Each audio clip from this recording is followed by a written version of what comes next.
തെരഞ്ഞെടുപ്പ് വാഗ്ദാനം വിജയം കണ്ട് 2 ദിവസത്തിനുള്ളിൽ നാട്ടുകാർക്ക് നിറവേറ്റി നൽകി നിയുക്ത ഗ്രാമപഞ്ചായത്ത് അംഗം. ഇരട്ടയാർ ഗ്രാമപഞ്ചായത്ത് 7-ാം വാർഡിൽ നിന്ന് മത്സരിച്ച് വിജയിച്ച ഷീബ അജയ് കളത്തുകുന്നേലാണ് താൻ നൽകിയ വാഗ്ദാനം പാലിച്ചത്. CK പടി റോഡിൽ നിന്നും ഗൗരിപ്പാറയ്ക്ക് പോകുന്ന നടപ്പ് വഴിയാണ് 8 അടി വീതിയിൽ നാട്ടുകാർക്കായി തുറന്നു നൽകിയത്. തെരഞ്ഞെടുപ്പുമായി ബന്ധപ്പെട്ട് നടന്ന വാർഡ് കൺവെൻഷനിലാണ് പ്രദേശവാസികൾ ഈ വിഷയം ഷീബയുടെ മുൻപിലേക്ക് വെച്ചത്. അപ്പോൾ തന്നെ താൻ വാർഡിൽ നിന്നും വിജയിച്ചു വരികയാണെങ്കിൽ തൊട്ടടുത്ത ദിവസം തന്നെ ഈ റോഡ് ഗതാഗത യോഗ്യമാക്കുന്ന രീതിയിൽ 8 അടി വീതിയിൽ തുറന്നു നൽകാമെന്ന വാഗ്ദാനം നൽകിയിരുന്നു. UDF പാനലിൽ ഇരട്ടയാർ ഗ്രാമപഞ്ചായത്ത് 7-ാം വാർഡിൽ നിന്നുമാണ് ഷീബ വിജയിച്ചു വന്നത്. വോട്ടെണ്ണലിന് ശേഷം 2 ദിവസത്തിനുള്ളിലാണ് ഷീബ പ്രദേശവാസികൾക്ക് നൽകിയ വാഗ്ദാനം പാലിച്ചത്. ഇതുവഴി കടന്നു പോകുന്ന ഗൗരിപ്പാറയിലെ ആൾക്കാർക്ക് ഈ വാർഡിൽ നിന്ന് ഞാൻ വിജയിക്കുകയാണെങ്കിൽ ഈ ഗൗരിപ്പാറയ്ക്കുള്ള ഈ വഴി ഓട്ടോ കയറിപ്പോകാവുന്ന വിധത്തിൽ തുറന്നു കൊടുക്കാമെന്ന് കേട്ടിരുന്നു. അതിന്ന് തുറന്നു കൊടുക്കുകയാണ്.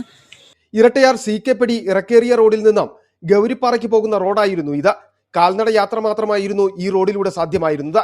ഒരു വാഹനം കടന്നു പോകത്തക്ക വിധത്തിലാണ് റോഡ് വീതി കൂട്ടി ലഭിക്കണമെന്ന ആവശ്യം റോഡിന്റെ ഗുണഭോക്താക്കൾ ദീർഘനാളായി ഉന്നയിക്കുന്നത്. ഈ ആവശ്യത്തിനാണ് പരിഹാരമായത്. ഇതിന്റെ സന്തോഷത്തിലാണ് നാട്ടുകാരും. കാലമായിട്ടുള്ള ഒരു ആഗ്രഹമായിരുന്നു ഇരട്ടയാർ ഗൗരിപ്പാറ ഈ മുകൾ ഭാഗത്തേക്ക് ഒരു വഴി ഉണ്ടാകുക എന്നുള്ളത്.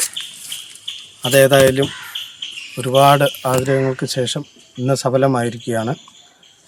അതിന് കാരണമായ ഷീബ ചേച്ചി ഈ വാർഡിൽ നിന്ന് മത്സരിക്കുകയും ജയിച്ചു കഴിയുന്ന സമയത്ത് തന്നെ ഇത് ചെയ്തു തരാൻ നീക്കുകയും ചെയ്തിരുന്നു. പറഞ്ഞ പോലെ തന്നെ വാക്ക് പാലിച്ച ഷീബ ചേച്ചിക്ക് ഒരുപാട് അഭിനന്ദനങ്ങൾ നേരുന്നു. 8 അടി വീതിയിൽ ഒരു വാഹനം സുഗമമായി കടന്നു പോകത്തക്ക വിധത്തിലാണ് തുറന്നു നൽകിയിരിക്കുന്നത്.